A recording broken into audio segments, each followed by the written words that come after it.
What's up, peeps? This is Todd, and welcome back to my show. Well, today I wanted to discuss politics, which is a very scary topic to discuss because pretty much no matter what I say, I'm gonna make somebody mad. But because I consider myself neither a Democrat nor a Republican, I'm not gonna be taking any one side, so hopefully I won't make you too upset. The way I see it, this can go one of two ways. Because I'm going to basically talk smack about both parties, I'm either gonna make nobody mad, or it's gonna backfire and I'm gonna make literally everyone who watches this video mad. But I guess I have to risk offending people in the pursuit of truth. So today's video is going to be about politics, politicians, and specifically why Democrat politicians and Republican politicians are both clowns. If that sounds good, let's hop into it. So the first thing that I will say is Republicans are very quick to announce that racism is not systemic and that no police officer has ever been racist ever. Now, although I am not one to say that we should defund the police, I actually think defunding the police would be a disaster and a terrible idea. To say that no police officer has ever been racist is of course not true. In fact, a former police officer by the name of Robert Lewis White was the head of the Ku Klux Klan in the state of Maryland. Now, this wasn't in the 1700s, this wasn't in the 1800s, this was in the 80s. And Robert Lewis White, again this former police officer, was convicted of attempted murder of two black men as well as the intent to bomb a synagogue. So for Republicans to come out and say that no police officer has ever been racist, I mean, literally this is a police officer who was the head of the KKK. Now again, I do not believe that the police should be defunded. If anything, I actually think that the police should get more money so they can train their officers better. I think defunding the police would lead to a huge rise in crime, especially because people want to ban guns too. Basically what that means is any law-abiding citizen couldn't have a gun, and if police are defunded, then who are you going to call in case somebody breaks into your house? You can't protect yourself if you don't have a gun, and if there's no police to call, you're pretty much screwed. But to understand why certain people want to defund the police, you have to look at the history of the police in this country. The police as we know it were established in 1704 in the state of Carolina, and at the time, the sole job of the police was to capture and return runaway slaves. Like literally, this is why the police as a force were established. The police were literally put in place to catch and return runaway slaves because at that time, slaves were considered property. Now, after the end of the Civil War, which of course ended slavery, there wasn't a whole lot for police officers to do because again, the primary function of their job was to capture returned slaves. Now, it was about that time that police officers, their role changed from capturing runaway slaves to cracking down on crime. And so what happened is when newly freed slaves would commit even a minor infraction, that was pretty much considered a capital offense, and so they would go to prison. And written into the law was that slavery was completely illegal unless it is slave labor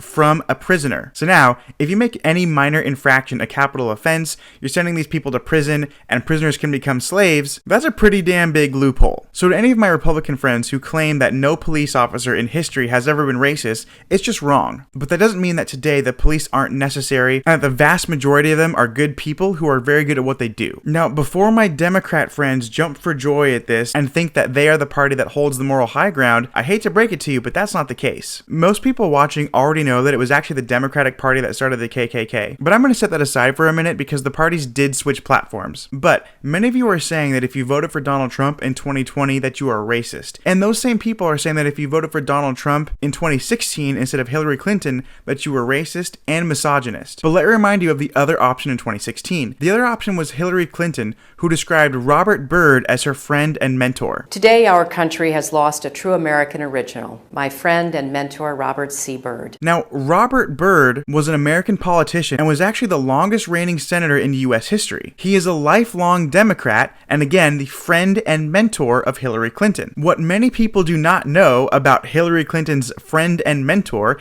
is that Robert Byrd was once a recruiter for the Ku Klux Klan. In the early 40s, Robert Byrd recruited 150 people to the Klan, who's actually so good at his job as a recruiter for the KKK that they gave him his own chapter. Now, to celebrate the new chapter of the KKK, his home wasn't big enough to house all of those Klan members that he recruited, so they opted to have it at his friend's house, Clyde Goodwin, who, guess what, was a police officer. Now again, Robert Byrd was a Democrat, and he did pass away in 2010, but he was the longest reigning senator in the United States history, and he was a Democrat. So for the Democrats out there who say that, well, if you voted for Trump in 2016, you're a racist, well, If you voted for Hillary Clinton in 2016, she literally describes this guy, a former Klan recruiter, the former Grand Cyclops of the Ku Klux Klan, as her friend and mentor. My friend and mentor, Robert Seabird. My friend and mentor, Robert Seabird. Robert Byrd once said, "Shall never fight in the armed forces with a Negro by my side. Rather, I should die 1,000 times." So,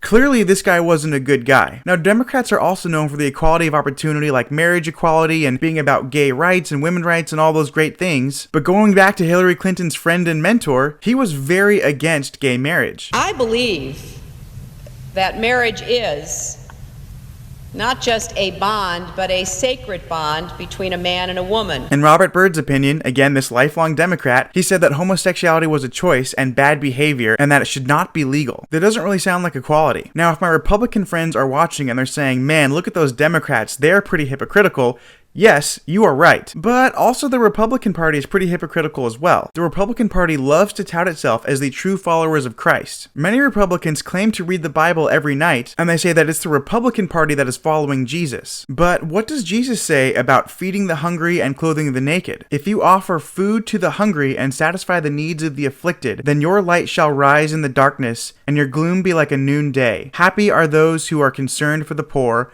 The Lord will help them when they are in trouble. That is literally a direct quote from Jesus Christ in the Bible. And yet, if a Democratic politician were to say something like, "Hey, we should make sure that the hungry in our country don't go hungry. We should make sure that the homeless have houses. We should make sure that people who can't afford to clothe themselves get clothing." My Republican friends, you would look at that and you would say, well, that's socialism. But long before Bernie Sanders said it, and long before Andrew Yang said it, Jesus Christ said it. The man who many Republicans pretend to worship or pretend to follow. But when it actually comes down to it, when it comes down to giving money to the poor, they scream and call it socialism. So at risk of getting about 1,000 dislikes on this video, and at risk of losing all of my subscribers on this YouTube channel, I had to organize my thoughts in this video today. There is an election coming up right now. Many of you have already voted. Some of you are Democrats, and you think that your party is the one for equality, for racial equality, and for marriage equality, and I have just showed you that that's not always the case. My friend and mentor, Robert Seabird. Many of you watching are Republicans, and you think that it's your party that is the true followers of Christ, and you think that it is the Republican Party that's following in the steps of Jesus. But clearly, anytime a politician suggests doing something like that,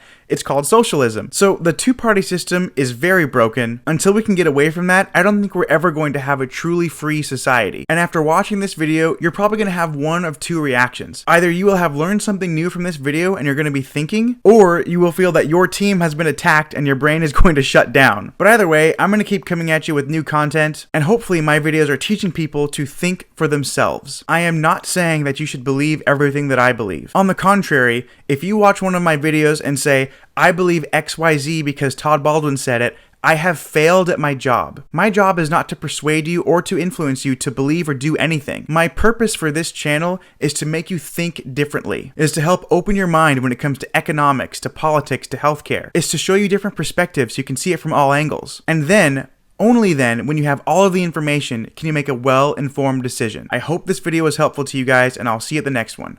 Peace.